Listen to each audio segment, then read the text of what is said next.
Hey, it's Bruce Bernstein. I want to welcome you to a special edition of the 48 Minutes podcast here on the Believe Network. It's kind of a different show this week with Ross and World B sitting this one out, but they're back next Monday night. Whether you're a Celtics hater or a fan of the C's, our guest today has rare insight into what makes the Celtics tick. Mike Isenberg was an 11-time Emmy Award-winning TV producer during his 10-year run at Fox Sports Detroit. Mike and I also worked together at ESPN for 10 years and played a few rounds of golf during that time, did a few shows together. Mike is currently an agent for Napoli Management, representing broadcast talent, and he is the author of 5 books. Now, Mike's latest book is his second collaboration with Celtics legend Cedric Maxwell. It's called Banner Season. It's a breakdown of how management, coaches, and players won the 2024 NBA championship and set themselves up for additional title runs. So welcome to 48 Minutes, Mike. Thanks, Bruce. Great to be with you as always. Now, Mike, one of the themes in the book is the double track method of winning a title. Now, give us the 30,000-foot view of what that looks like, and then we're going to drill down on some of the details. Yeah, I mean, I think that, we've heard a lot about the Warriors were trying to do the double path of, their older guys and their younger guys. This Celtics title, I think, was unique because they really went 2 different paths. The one path was you've got Jaylen Brown, you've got Jayson Tatum, you had a few core pieces. We're keeping those guys together, even though they hadn't won anything up until that point. But then the other track was they went out and got Kristaps Porzingis like 3 weeks into the offseason. And then a couple of days before training camp, they got Jrue Holiday. So it was the patience and the aggressiveness that really made this championship run unique, I think. A lot of people in Celtic Nation were starting to feel like the two Jays weren't really destined to be a championship combo. And I'm sure there had to have been plenty of offers for Brown. I don't believe that Tatum would have ever been on the trading block. But Brad Stevens saw progress and didn't split them up. Yeah, it's funny. I talked to Austin Ainge, who's the assistant general manager, about this. And he stopped me because I said, a lot of people looked at the two Jays as they hadn't won anything. And he says, wait a second.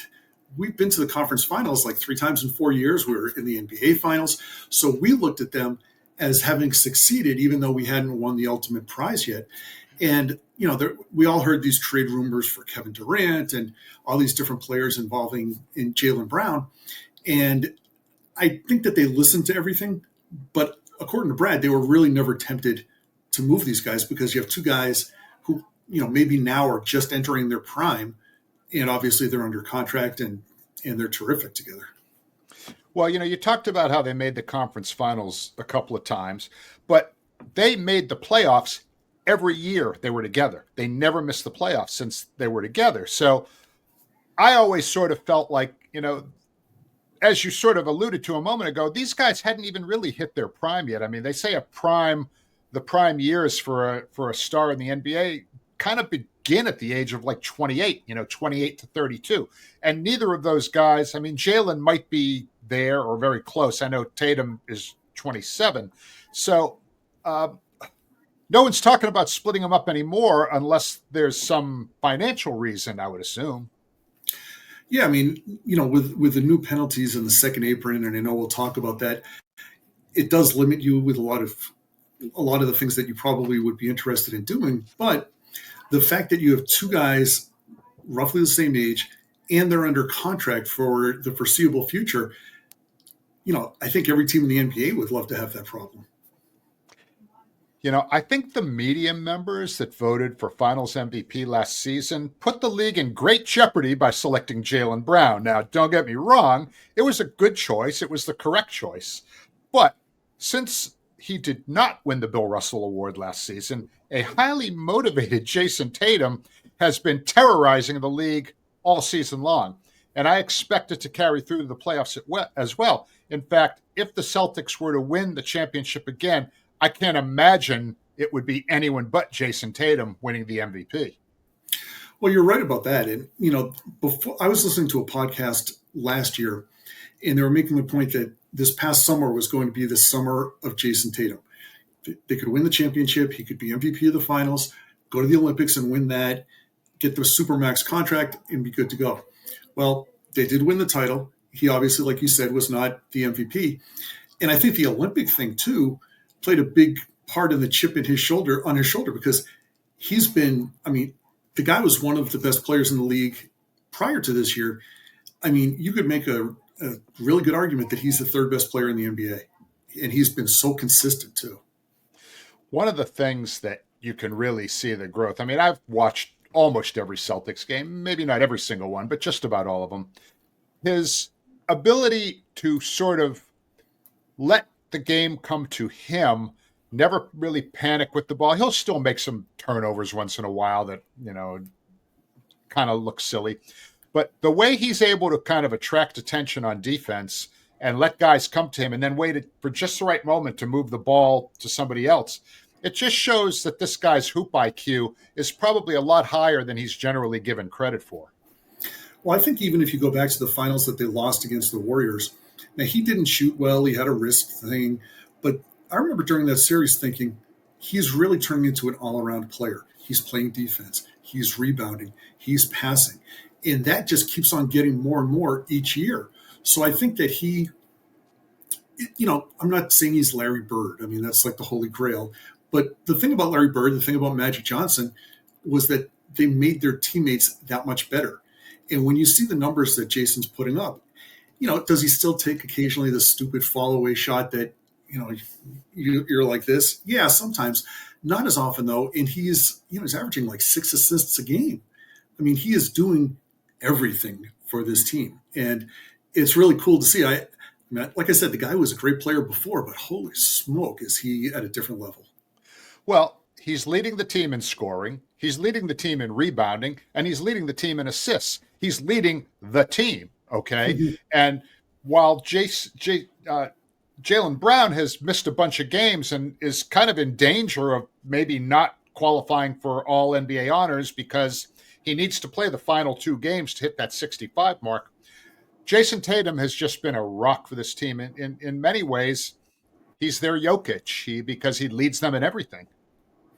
I think that one of the things that was really impressive to me was last year, people talk about the playoffs. And Jaylen, like you said, Jaylen was a good choice. I mean, he was, MVP of the conference finals, MVP of the finals. But Jayson was really freaking good. And Jayson could have been the MVP of the finals, and no one would have argued about it.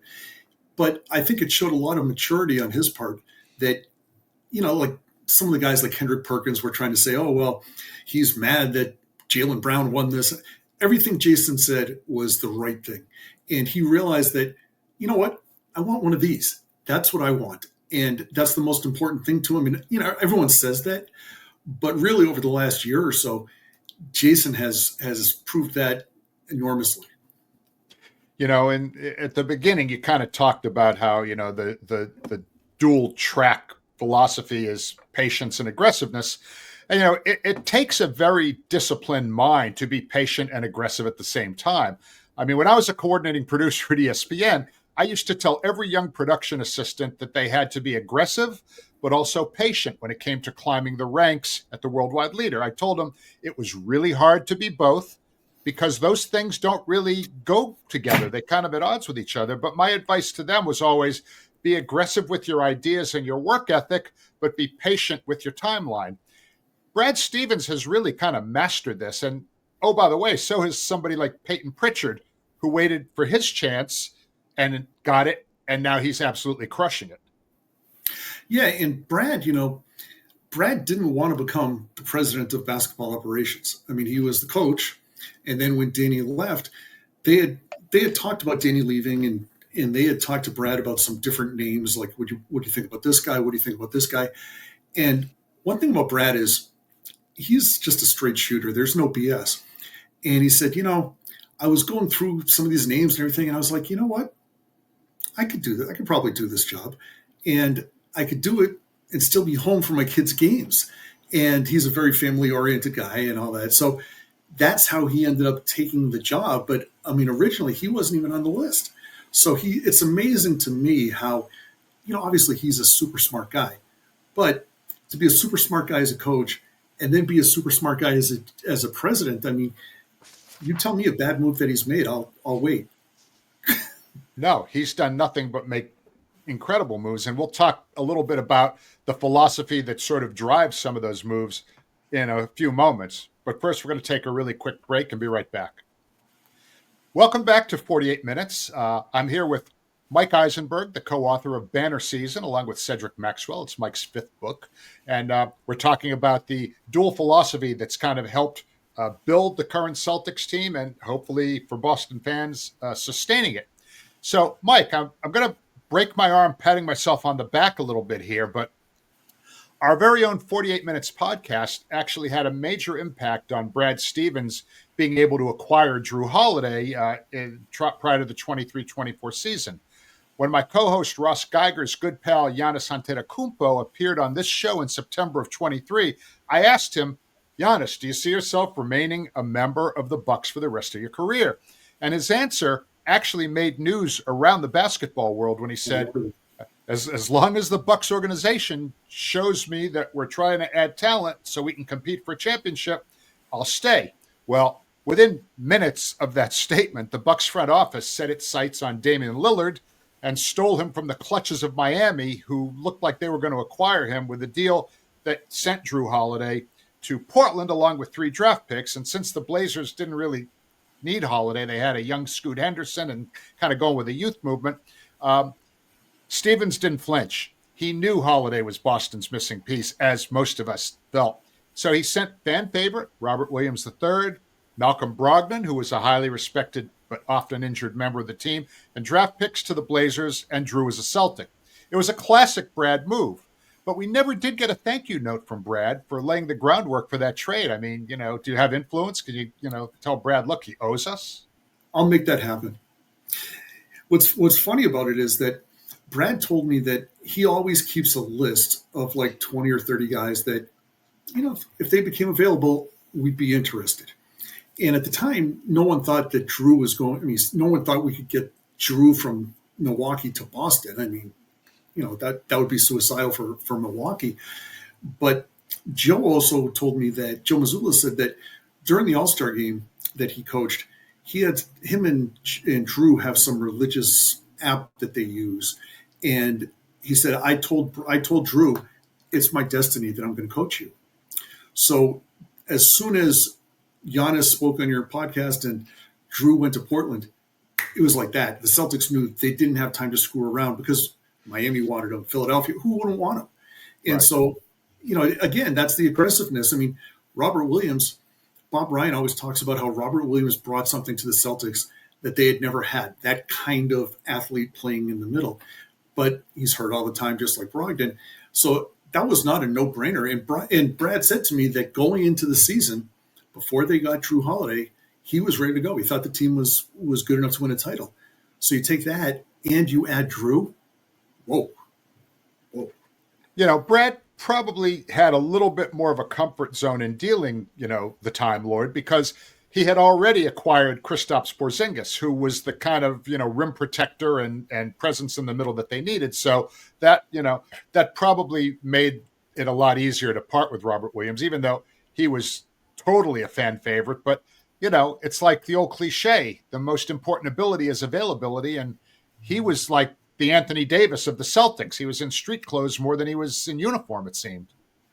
No, you're right. And I mean, the year they went to the finals, he was all defensive team. And then the next year, he was hurt a lot. But I mean, shot blocker, athlete. And it was funny because I was talking to Bob Ryan, I was talking to Dan Shaughnessy about it. When Porzingis, when they made the trade for him, both those guys were like, oh, wait a sec, he's still in the NBA. Because he was in Siberia, he was in Washington, and it just had his healthiest season. But this is a guy who would never won a playoff series. Like, there's no way that you could know that he was going to end up being such a huge part of what they did last year and hopefully this year. The real key to the Celtics, I mean, you can talk about any player on the roster, but if you were to say to me, what's their number one priority heading into the playoffs, it's having a healthy Kristaps Porzingis.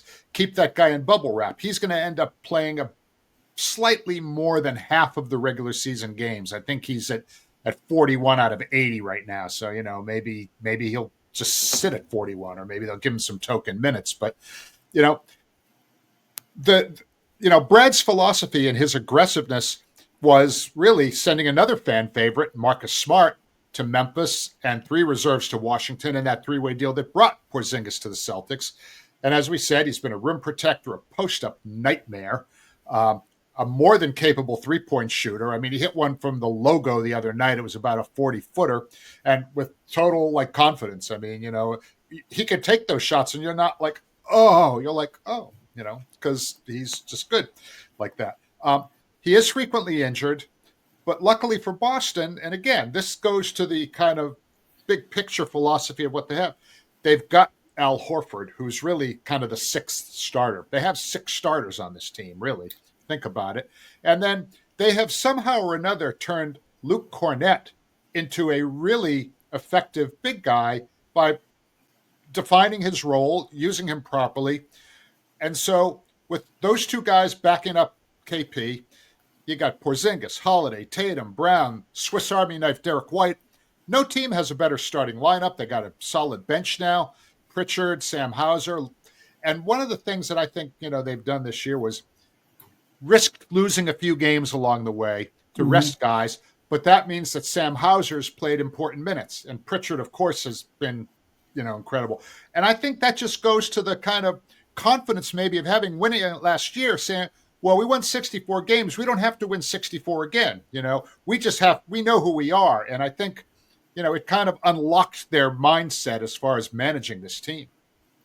Yeah, that's a great point. And I think that, so when teams win a title in any sport, usually they don't bring back the entire roster. You and I are both Red Sox fans.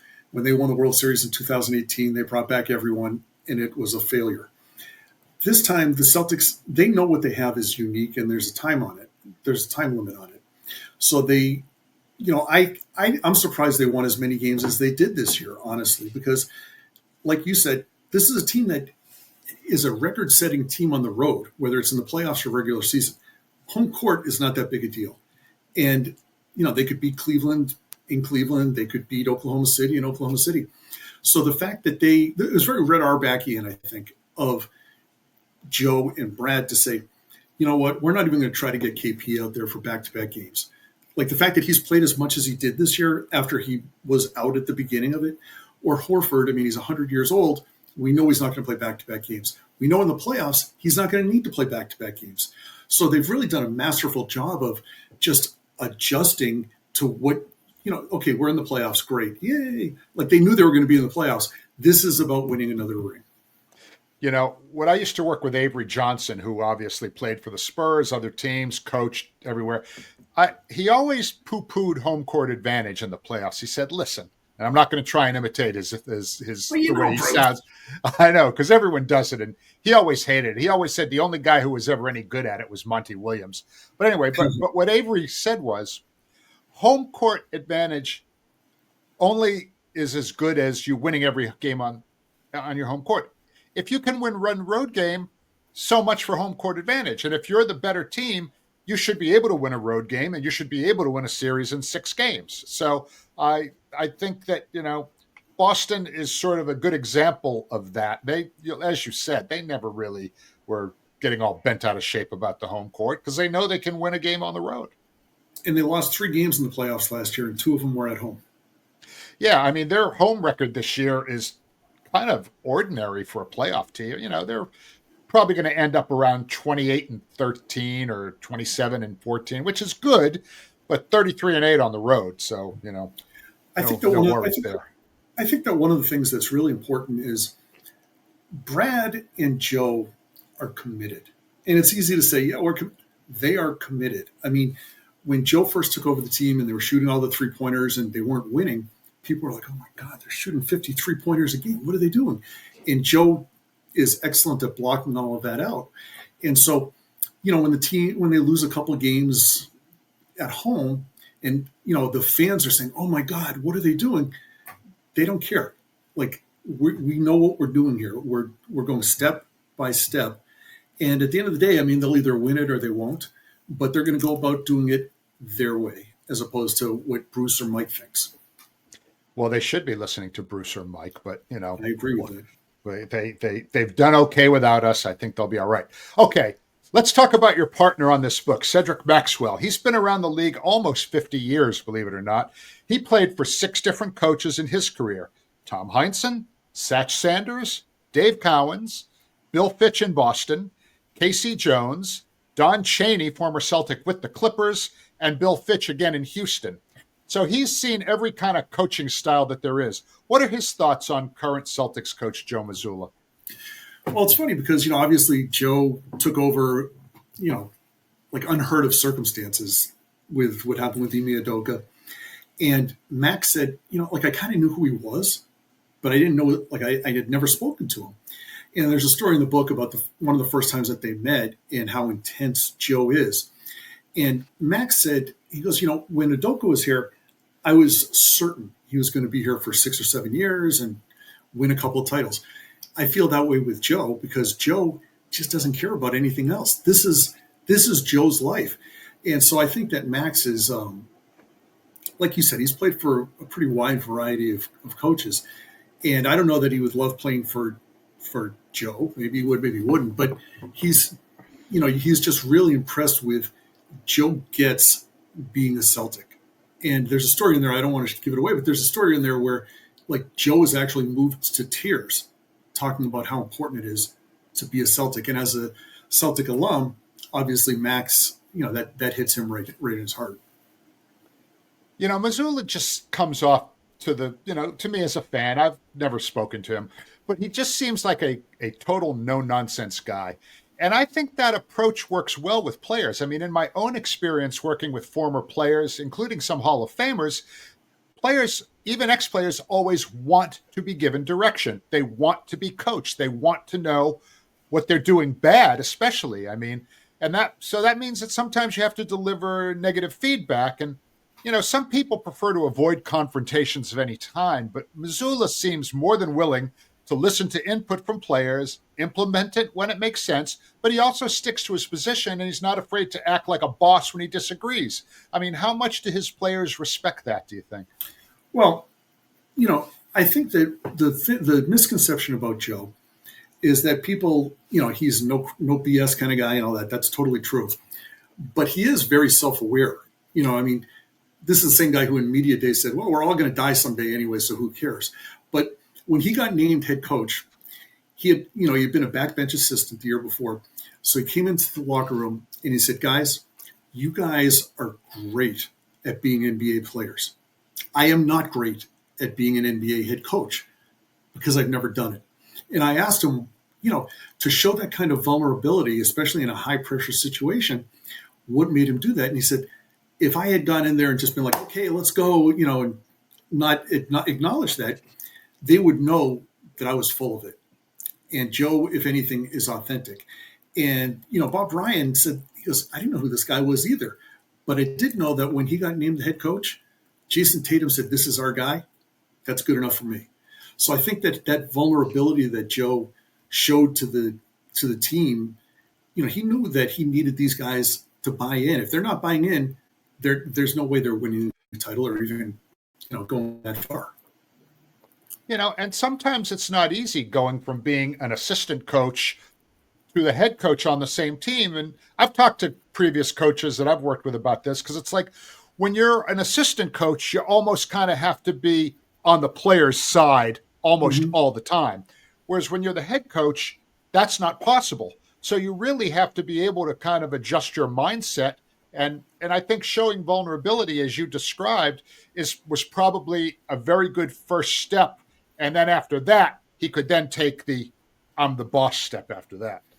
And the fact that he is, I don't even know how old he is. I think he's in his mid-30s, right? So he's younger than Al Horford. And Max said one thing that cracks him up is, all these teams, the coaching staffs, the video staffs, whatever, they play pickup games. And, it's usually like old man basketball, there's a couple of young kids. And he said when Joe and his staff are doing it, dudes are hitting the floor. Like they're getting decked. And so Joe, after I got done talking to Joe, I had just had surgery on my ankle. I couldn't walk. I was ready to run through the wall. I mean, he got me so inspired because all anyone wants, if you think about it, I think in any field, like in our field when we're at ESPN or any other field, you want to get the feeling that your boss is on your side in that he's authentic, that he's not trying to be some Tony Robbins-ish, speaking, these adages and stuff. You want someone who's real, and Joe is real. There's no question about that. So Joe's boss, Brad Stevens, as you mentioned previously, was a former coach of the Celtics, and Brad had hired Ime Udoka, but they had to let him go after just one season, which actually ended with a loss in the NBA Finals. So when Mazzulla took over, literally days before training camp began in 2023, he was almost kind of like an accidental coach at the beginning. So shed a little light for our listeners and our viewers. What is the relationship between Stevens and Mazzulla like? Well, that's one of the things is I asked Brad, Brad was a really successul coach. I mean, he went to the NCAA finals twice with Butler of all teams. Right. He took the Celtics to the conference finals. I mean, he's a smart guy. And I asked him, I said, do you ever worry that, I would coach a game different than you would coach a game? Just, you have 100 people, they coach it different ways. How do you not say, hey, you should really think about doing this? And he said, I don't do that at all. Everyone does it differently. Joe has his way. I buy in 1,000%. And, when you look at the fact that they're taking 8 million three-pointers a game, the NBA has changed and Joe is dead set in his beliefs. And so Brad has been a really good resource for him. And Joe mentioned he never felt like Brad was over his shoulder saying, like, I would have done it this way. It's more of, like we're talking on a regular basis. And if you need something, come and ask me. And I'm glad to share what I know. It's not like Brad had been a coach for 30 years either. So, I mean, he's a younger guy too. So it's really a cool dynamic, the two of them together. While Brad certainly deserves a lot of the credit for the Celtics' success, the influence of Danny Ainge looms large on this team, even though he left the Celtics after the 2021 season. In fact, so does the legacy of Red Auerbach. Now, both Red and Danny were always willing to trade players loved by the fans in order to pursue a long-term gain for the franchise. Your co-author, Cedric Maxwell, who was the Finals MVP in 1981, knows this firsthand as he was traded by Red to the Clippers for Bill Walton, which helped the Celtics win it all in 1986. Now, I believe Red did make a big mistake by never trying to trade Kevin McHale to Minnesota when the Wolves began play in 1989. I think McHale was still an all-star, averaging 20 in 89, but he was definitely on the downside of his career. He was never really the same after the 87 when he played with that broken foot in the playoffs. And but Boston was not a real contender at that point. I mean, Bird was just about done. McHale, a shell of his former self. McHale was a Minnesota native. He would have commanded a king's ransom in a trade, possibly 3 number 1 picks from a team whose record was going to suck for several years because they were an expansion team. Now, McHale retired a Celtic. Boston got nothing for him. So now let's fast forward to 2013 when the Paul Pierce, Kevin Garnett glory days were in the rearview mirror, okay? Ainge sends him to Brooklyn, okay, as part of a number of deals that eventually landed them Jaylen Brown and Jayson Tatum in future drafts. It was the opposite of the McHale non-move, and it's the reason you're able to write this latest book, quite honestly. As for Brad, he traded Marcus Smart, as we mentioned earlier in the show, in the Porzingis deal, and he traded Robert Williams, as we said. So he's traded some fan favorites too. So the philosophy has really sort of found its way from Red Auerbach through Danny Ainge to Brad Stevens. Yeah, I mean, Danny had been quoted several times before all of this that if he was Red, he would have traded Parrish or he would have traded McHale. Obviously, you can't really trade Larry Bird, but he said, you trade him before the decline, which is coming. And it's funny because if you look at the history of the Celtics, when they've made big trades, they pay off right away. Go back to, 1984, they had been swept by the Bucks in 83.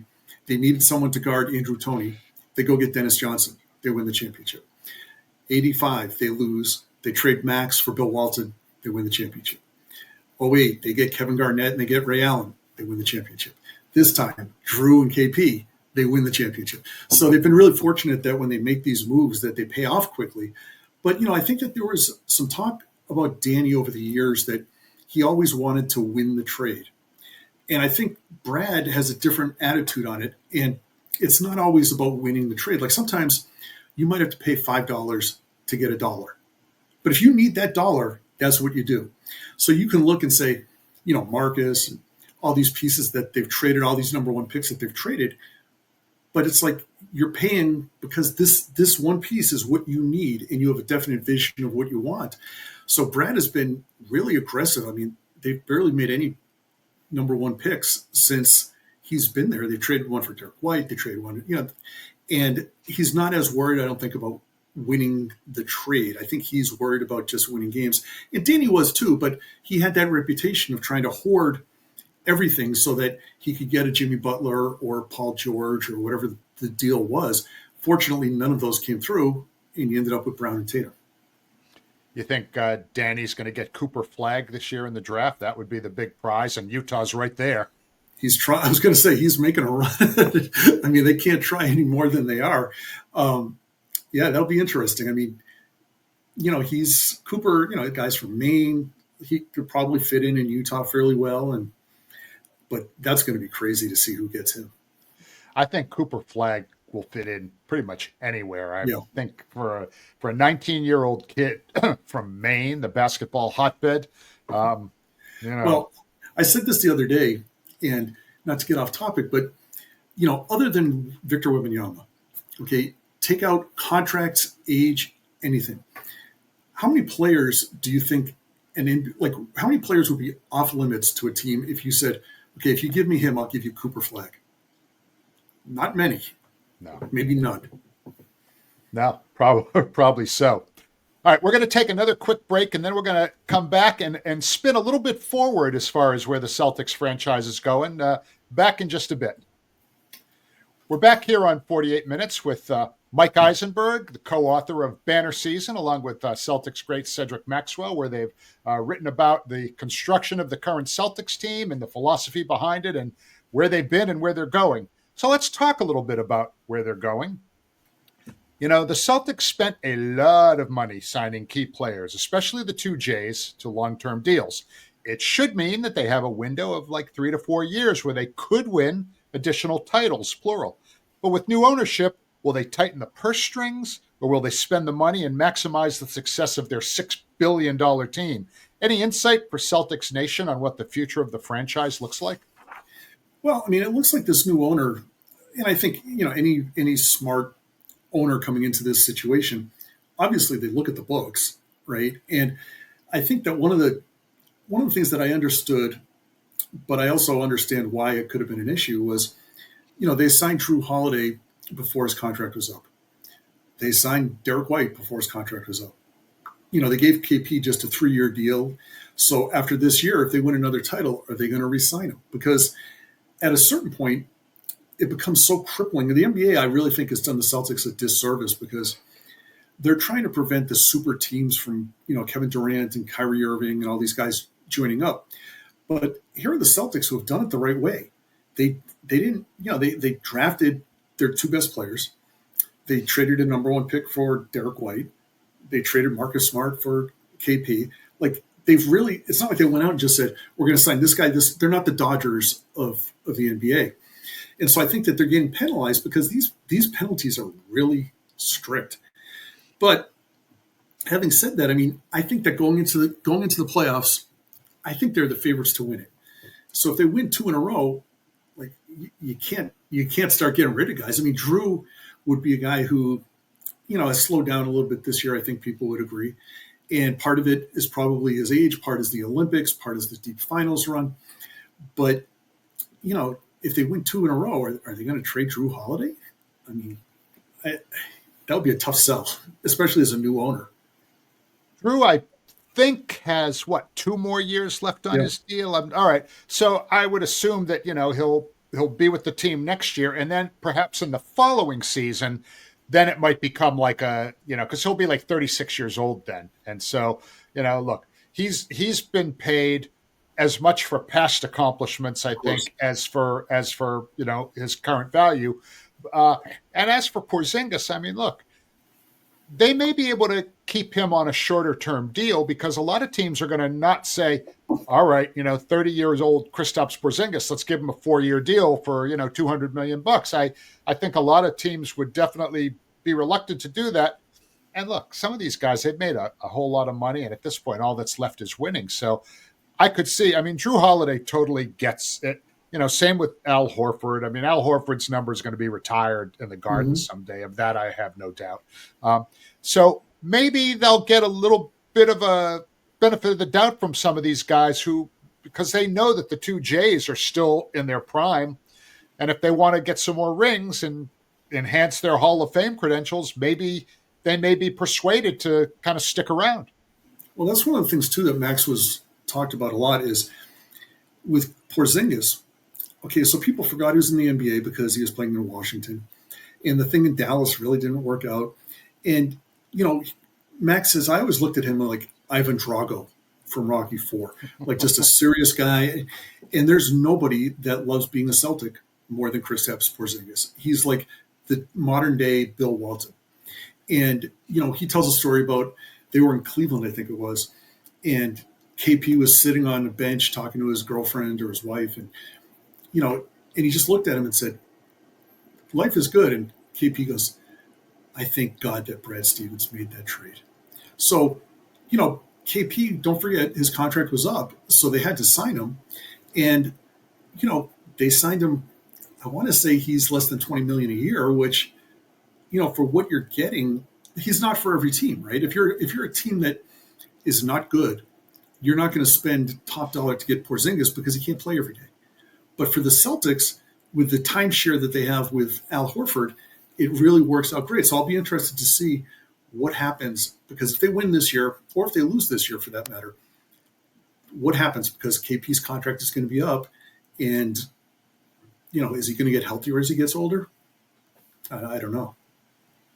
So which two teams do you see in the NBA Finals this year, Mike? Well, the Thunder, they're serious.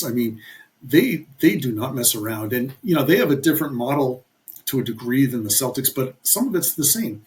They have Shai Gilgeous-Alexander. They have Jaylen Williams. Those are their big two, right? And they have 100 draft picks in the next 5 years. So I heard someone describe it as, they have like Cason Wallace they drafted this year. They moved up to get him. He's a really good player. His replacement will come in 2027 in the draft. So it's like just churning it, which is a little different than the Celtics, but they're doing it with just a lot of picks and those guys. I think their defense is suffocating. And they're young, they're hungry, and they're really freaking good. I think the Celtics will beat the Cavs. I think the Celtics will beat the Knicks or Pistons or whoever. That will be a hell of a series if they play the Thunder. That team, they're scary. I've said on our podcast more than once, when I watch Oklahoma City on defense, it reminds me of a power play in hockey. It looks like they're playing 6 against 5 because they're everywhere. They switch, they move, they're quick, they jump, they don't jump, they move their feet. It's almost like suffocating is the word, because it looks like they got 6 guys out there and you only got 5. And, that would explain a whole lot about their success. They are scary, but you know what? I think they need to make one trip to the finals and lose a close series to Boston. And then the NBA is going to probably belong to them for a while. Boston maybe gets one more, maybe 2. I think this year Boston wins, but the future is all about OKC, in my opinion. Yeah, I think the hockey analogy is a good one, because in hockey, guys are constantly churning in and out. So, you may not have your best player on the ice with a minute to go in a tied game 7, just of the rotation. And the way that the Thunder do it, these guys are all defenders. Like Lou Dort, great defender. You know what? He can hit a 3 too. And so can this guy, Chet Holmgren. It's like they just keep coming at you. And, I could see the Celtics beating them. And then, even if the Celtics got back the next year, the Thunder being like, okay, we understand what we're doing now. Get out of the way. I've compared Shai Gilgeous-Alexander to Nikola Jokic, believe it or not. And here's what I mean. You cannot speed him up. With Jokic, He's like a metronome. He plays at his own pace. You can't make him play faster or slower. Same thing with Shai Gilgeous-Alexander. He plays at his own pace. Doesn't matter what you do defensively against him. He's just got this sort of Zen rhythm about himself, and so I call him kind of like the mini Jokic out there. Well, it's funny you say that because I think that the one thing that Tatum has really shown this year and the last couple of years, the game has slowed down for him. And, it used to be, oh my God, shot clock's going, I got it. And now he's just under control. Even that, the shot he hit against the Knicks the other night, there was no rush. Like, I don't care what the clock says. I have the ball.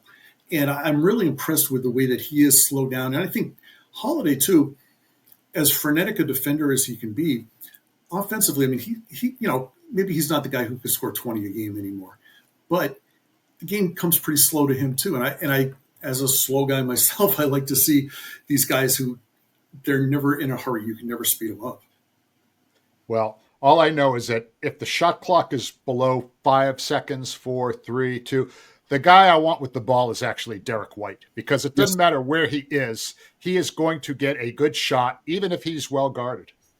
And he could be 0 for 10. That doesn't, but he's going to shoot 11.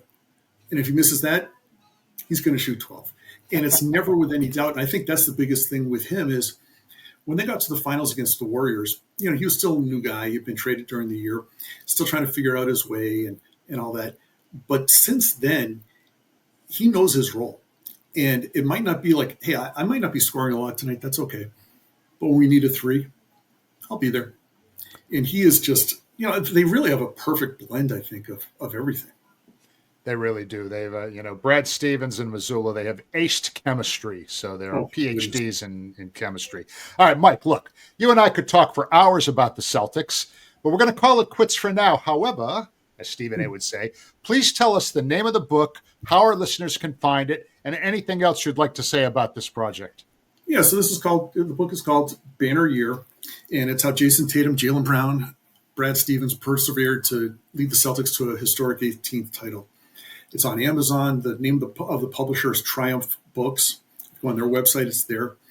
And it's cool because when I wanted to do the project and I pitched it to Max and then I pitched it to the publishers, I didn't want to do then the Celtics were 24-22 and they made a move to do this and then they won this. Like, it's not a diary of the games. During the playoffs, we get a little bit more into the games. But like kind of looking at the big picture, the book starts Game 7 against Miami when they lost, when Jayson got hurt, a minute into the game. And you're looking up at the score and you're like, holy crap. And Max, and I'm sure you and me, we're convinced that if Tatum doesn't get hurt, they win and they go to the finals. They play Denver and, who knows. But just, kind of jumping around in time a little bit and getting these different perspectives. I thought, Danny Ainge didn't want to talk about the book because, he wasn't like he was part of it, but he wasn't part of the actual title. But his son Austin was great. And, he was telling me stories about when Tatum was in college or when Jaylen Brown was in college and he didn't have a great year. He goes, a lot of people were down on Jaylen Brown. We were high on him because he didn't have any shooters on his team. We knew that he could do this. And, when they went to go work out, these guys, they didn't work out. Like a lot of times in NBA draft workouts, it's one on cheers. Like there's a bunch of chairs set up and they run the drills. These guys are going after everyone.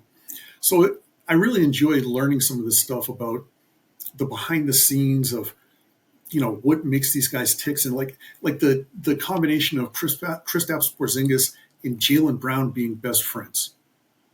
The black guy from Georgia and the white guy from Latvia. Okay. Who didn't see that coming? And it's just really cool seeing and learning some of that stuff from the different perspectives. Awesome. So listen, folks, make sure you grab a copy of the book, Banner Season. It's out right now. Mike Isenberg, Banner Year.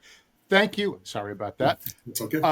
Mike, thank you for sharing your time and your insight with our 48 Minutes listeners and viewers. That's going to do it for this special edition of 48 Minutes. Thanks for listening. Ross Geiger and World Be Free will rejoin me on Monday next week. We'll have our playoff preview with with Jared Greenberg of TNT Sports. So really excited about that. So long, everybody. We'll see you next week. Thanks again, Mike. Thanks, Bruce. Take care.